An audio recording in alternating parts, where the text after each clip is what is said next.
നീ എന്താ ആലോചിക്കുന്നത്? എന്റെ മനസ്സിൽ ചില പ്ലാനൊക്കെ ഉണ്ട്. നീ വേഗം കാണിക്കേ. പണി വരുന്നുണ്ടവറാച്ച.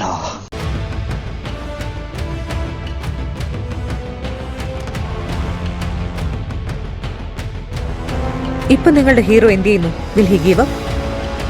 മുറിവേറ്റ സിംഹത്തിന്റെ ശ്വാസം ഗർജനത്തെക്കാൾ ഭയങ്കരമായിരുന്നു.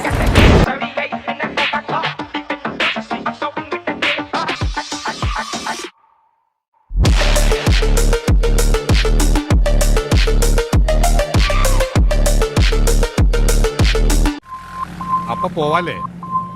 ഓക്കേ മോനെ, രംഗച്ചേട്ടൻ കാണിക്കും എന്ന് പറഞ്ഞാൽ കാണിക്കും. അമ്പാൻ